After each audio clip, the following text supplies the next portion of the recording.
100 दिन पूरे हुए हैं आपको, कैसा लगता है? बोले ऐसा लगता है कि हर 100 दिन के बाद गंगा के तट पर आना चाहिए, क्योंकि गंगा जी का मायका भी यही है और यमुना जी का मायका भी यही है। तो मायके में आके किसको प्रसन्नता नहीं होती है? सारी बातें दिल की आके, इतने दिनों की बातें, इतने दिलों की बातें सब आके बस माँ से शेयर करती हैं। तो मैं तो यही कहूँगा कि हर 100 दिन जब पूरे हों, हर बार गंगा जी के पावन तट पर एक शाम गंगा जी के नाम, और धीरे धीरे फिर यमुना जी का भी वही स्वरूप, उसकी पीड़ा भी उनके मन में है आज वैसी ही कि जिनके जीवन में पीड़ा ही प्रेरणा बनी है, समाज की पीड़ा प्रेरणा बनी। इस देश ने हमेशा समझा है कि बात बड़े बड़े भवनों से नहीं बल्कि भावना से व्यक्ति महान बनता है, बड़े बड़े साधनों से नहीं बल्कि साधना से महान बनता है।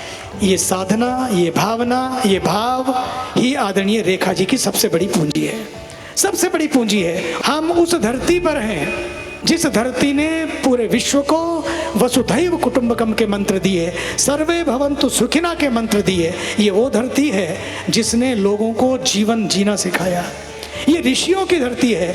आज भले ही हम आर्टिफिशियल इंटेलिजेंस की एज में जी रहे हों, AI की एज में, लेकिन ये धरती AI की नहीं बल्कि RI की धरती है। ऋषिज इंटेलिजेंस, ऋषियों की इंटेलिजेंस क्या है, ये उसकी धरती है। और इसलिए दिल्ली में अब एक नई रेखा खींचने जा रही है, एक बड़ी लकीर खींचने जा रही है।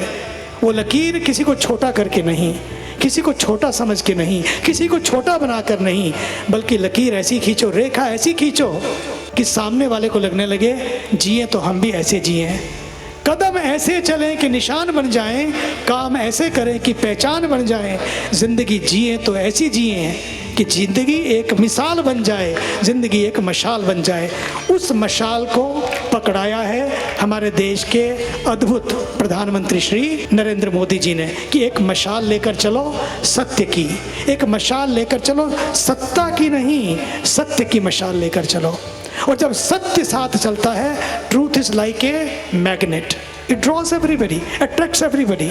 तो आज उसी मशाल को लेकर एक मिसाल कायम करने के लिए हमारी आदरणीय श्रीमती रेखा गुप्ता जी आज हम सबके बीच में गंगा के तट पर हैं। सबसे बड़ी रेखा तो यही खिंचेगी, मुझे लगता है कि जैसे गंगा के तट पर बैठकर हम यहाँ बैठे, कितना निर्मल, कितना प्यारा, कितना दिव्य, जो आता है उसको लगता है कि स्वर्ग में आ गए। जाने के बाद कौन जानता है कैसा स्वर्ग होगा, लेकिन जीते जी अगर स्वर्ग को देखना हो, बोले चले आओ उत्तराखंड में। बोलो गंगा मैया की, गंगा मैया की, भारत माता की।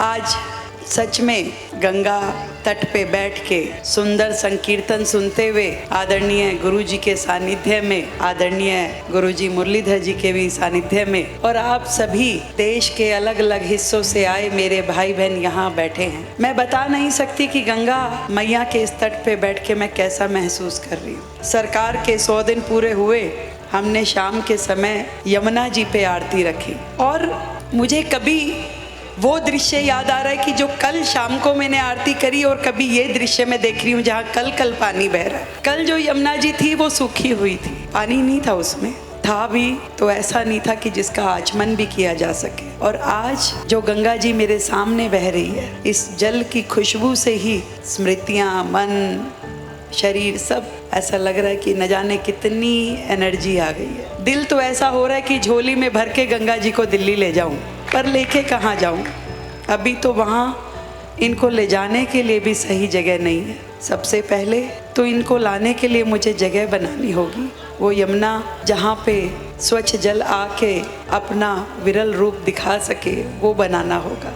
आज जो गंदगी, जो दुर्दशा पिछले इतने सालों के कारण से जो हमने माँ यमुना की देखरेख नहीं कर पाई दिल्ली, उसके कारण से जो आज स्थिति है उसको देख करके दिल में तकलीफ होती है। पर आज मैं यहाँ माँ गंगा के तट पे फिर से अपने अंदर उस संकल्प को दोहराती हूँ कि माँ दिल्ली में यमुना जी का भी आपके जैसा सुंदर स्वरूप लेके आ पाऊँ, इतनी शक्ति, इतनी ताकत मुझे दो कि आदरणीय नरेंद्र मोदी जी का नेतृत्व हो, हमारी मेहनत हो, दिल्ली वासियों का आशीर्वाद हो, देशवासियों का हमारे ऊपर प्रेम प्यार हो और एक सुंदर यमुना जी को हम दिल्ली में लाएं और एक पुनर्जीवन यमुना जी का हो, जिसमें समाज का, संतों का, पूरे देश का, नागरिकों का, हर वर्ग का साथ हो। ऐसी माँ यमुना के लिए हम सबको अपना दायित्व निभाना होगा, क्योंकि जो किसी गुरु ने कहा है कि भरा नहीं भावों से बहती जिसमें रसधार नहीं, हृदय नहीं वो पत्थर है जिसमें स्वदेश का प्यार नहीं। तो वो स्वदेश का प्यार, वो माँ यमुना के प्रति हमारी श्रद्धा, वो देश के प्रति हमारी आस्था, वो हमारा इतिहास गौरव एक बार फिर से सुर्खियों में आए। पूरा देश दिल्ली में जब आए तो माँ यमुना के तट में इसी प्रकार जैसे गुरुजी ने आज हमें यहाँ बिठाया, हम भी लोगों को वहाँ बिठा करके यमुना जी की आरती दिखा पाए, तो मैं समझती हूँ कि मेरा इस दायित्व का निर्वहन करना सफल होगा या इस ओहदे पे मेरा आना सफल होगा। एक बार मैं फिर से माँ गंगा को प्रणाम करती हूँ। हर हर गंगे,